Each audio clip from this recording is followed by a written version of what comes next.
你知道吗？我一直在这里等你。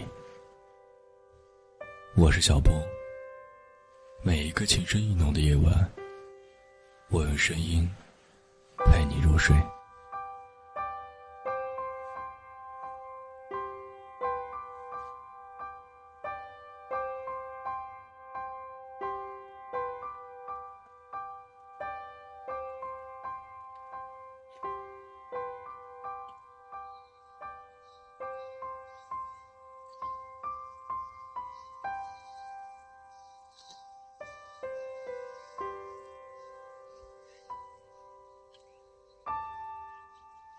我想要挣很多很多钱，可是总是无法坚持，总是没有足够面对生活的勇气。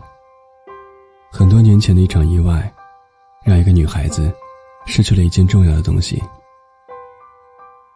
她在这场意外当中真的过去太久了，久到习以为常。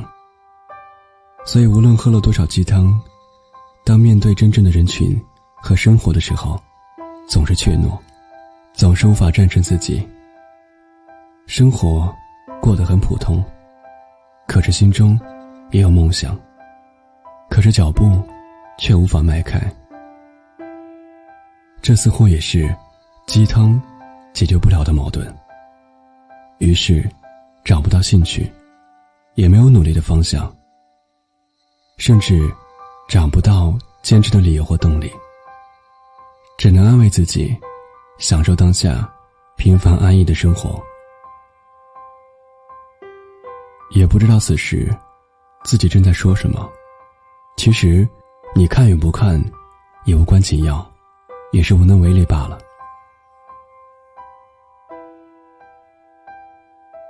这是一个读者私信给我的内容，我不知道该说些什么才能表现得不像站着说话不腰疼的样子。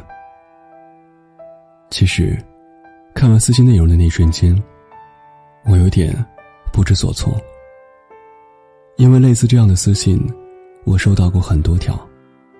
不过每个人社会地位、生存环境、经历的迷茫、对未来的期许都是一样的，可每个人的故事依旧是不同的。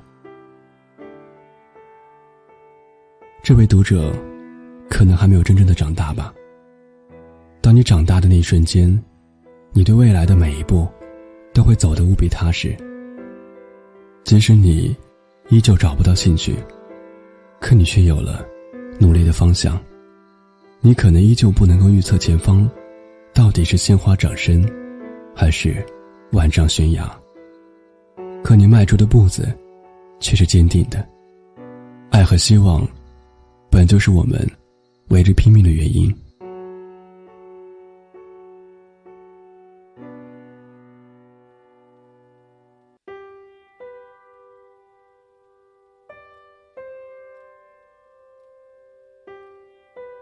书上说，人是在一瞬间老去的。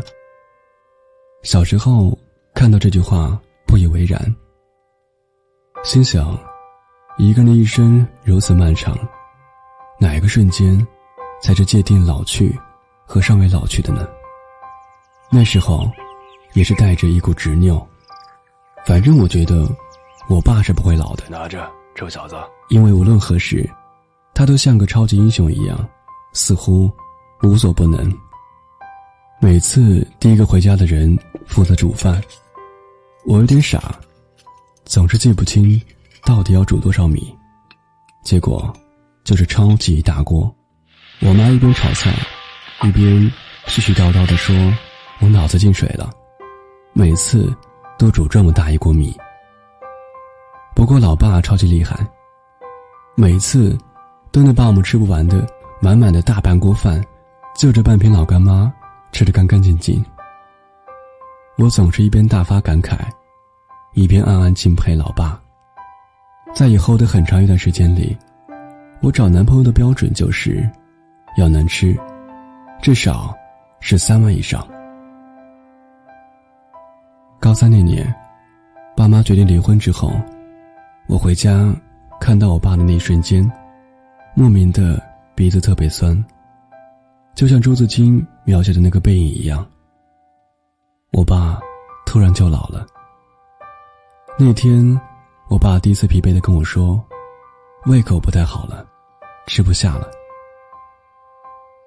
剩下孤零零的半锅饭以及桌子上的几盘菜，伴随着那个闷热的夏天里最后一只蝉竭尽挽留，热辣辣的艳阳天却无可奈何，只能不甘心地发出最后的安宁声。那一瞬间，我突然觉得曾经那个无所不能的老爸真的老了。在此之前，我从来不曾把老这个字眼和我爸联系在一起。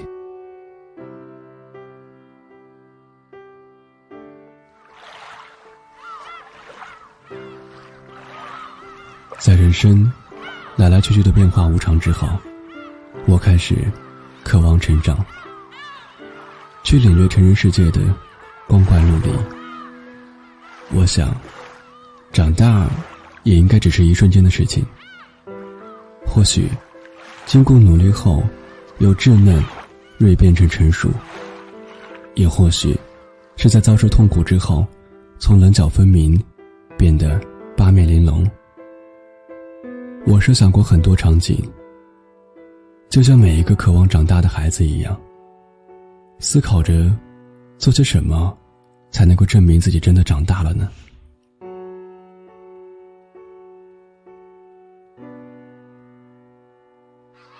高三的时候，班上有很多的复读生，几乎每次考试，他们的成绩就高出我一大截。我近乎绝望地想着，和他们在一个班，真不公平。看排名的时候，他们的成绩就像一座大山一样，压得我喘不过气来。那时候，我当时真的好怕，这辈子都不能超过他们了。我每次都在心里诽谤，把复读生和我们放在一起考试，真不公平。他们都学过一遍了。开年级大会的时候，只有考年级前10的人才可以从容优雅地坐在主席台上，侃侃而谈。所有的梦想都只能靠自己去捍卫。那时候反鸡汤的人还很少，梦想则是最崇高的词语。剩下的就是主席台下战战兢兢的我们，一脸看向遥不可及的太阳的目光，带着7分羡慕，2分疏离，以及最后的1分嫉妒。直到后来自己真真切切地坐在那个位子上的时候，低头看着台下密密麻麻整整齐齐的人群，我顿时生出了一种豪气冲天，这个世界上没有什么能够打败自己的感觉。当时我以为那就是长大了。高三的那年冬天，我17岁生日的前一天，泪眼朦胧地跟我妈打电话，带着一点控诉，任性地要求她回来陪在我的身边。可能是我的当时语气太过严肃了，又故意把委屈表现得太过明显，我妈第2天就连夜赶火车回来了。因为我们当时中午12点才能够和老师请假出来吃饭。当我冲出校门的时候，我妈已经在校门口等了整整5个小时。吃饭的时候，我妈随口说着，一个人孤零零地走在大街上，感觉心里空荡荡的。我低下头去夹菜，不敢看她。那一瞬间，大概是第一次对未来有了前所未有的清晰感。我要变成更好更厉害的人，给她更好的生活。那时候我还不清楚，爸妈已经在私底下协议离婚了，除了我之外的所有人都知道。高3的最后1个月，我生了一场大病，浑身冒冷汗，脸上没有一点血色，平均几秒钟就会出现痛不欲生的感觉。那时候真的是想哭都哭不出来，我只有在心里期盼着自己能够尽快好起来，像是溺水的人期待抓住最后一根稻草一样。可是不敢打电话告诉家里人，因为怕他们担心。在那一刻，我觉得自己的未来遇到任何困难都不会打倒我，因为内心特别的坚定。我知道这辈子自己要成为什么样的人，大概就是背负着责任吧，所以必须要长大的。愿你把荆棘碎石万丈深渊走成鲜花展身，也愿你变成一个闪闪发光的人。